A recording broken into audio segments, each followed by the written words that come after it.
Hello and welcome back. This is part 2 of thinking about political beliefs and behaviors, learning and thinking about politics. We've already covered how we become socialized or learn about politics from 2 particular sources. First, family, in terms of thinking about how hierarchies in our families growing up or in households that we were raised in, as well as our religious or non-religious affiliation also influences how we think and affiliate with the political process. These are long-term forces. These are forces that are with us from a very early age in our lives. I want to turn next, though, to another set of forces that are also equally long-term, but also ones in which we don't have a lot of choice in the matter. And these are demographic factors. So when we think about political socialization, we know that there are strong divisions in the electorate based on demographic factors. So, for example, our gender. We know as political scientists that the gender gap in elections is quite large. The difference in political views between men and women in recent elections has been astounding.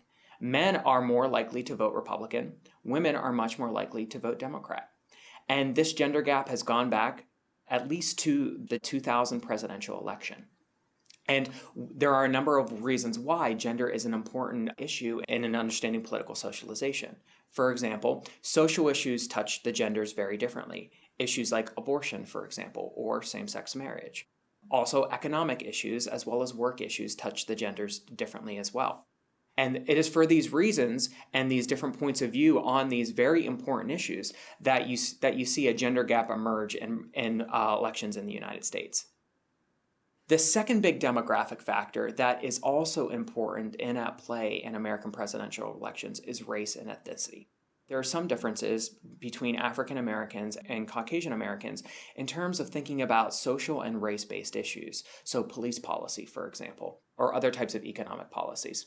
What we do know is that when we look at how these groups are voting, we know that political differences, that Hispanics, Latinos, and African Americans have become much more democratic in recent elections, particularly Latino voters since the 2004 presidential election.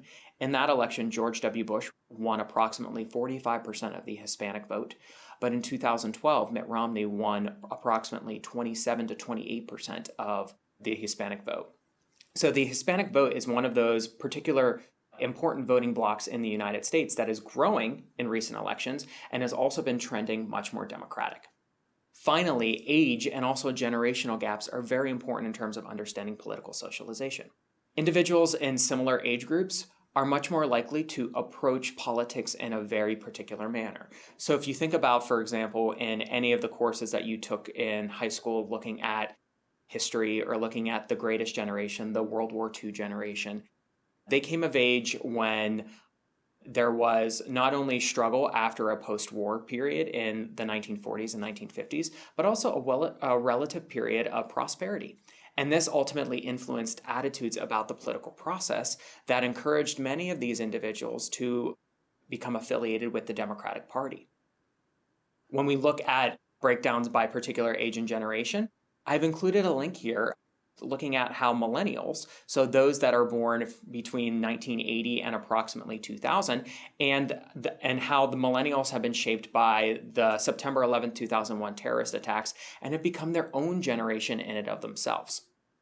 So this PBS NewsHour article looks at growing up in a 9/11 world and talks specifically about how younger individuals, millennials, as I was just talking about in the previous slide, affiliate with issues like, for example, international terrorism, and how they're oriented to politics based on their experiences with September 11th.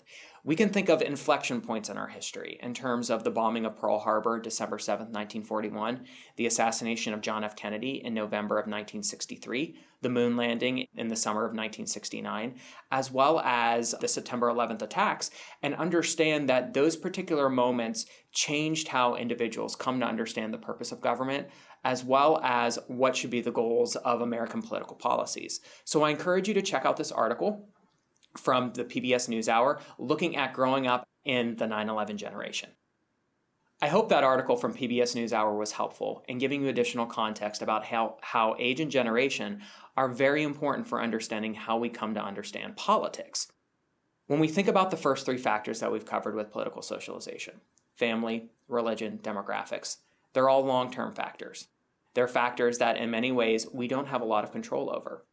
And these are important for understanding how we come to affiliate with the American political process, whether or not we become a Republican or Democrat, as well as whether or not we end up voting later on in life or participating in the American political process. There are other factors as well that we'll be covering in the next set of slides, looking specifically at the media system in the United States. And it's important to understand that these are actually more short-term factors. That when we come to understand the shows that we watch on television or what we're seeing on Netflix that night, these are more short-term factors and how we come to think and know about the political process. So I look forward to seeing you in the next video when we'll be covering more short-term forces in thinking about political socialization.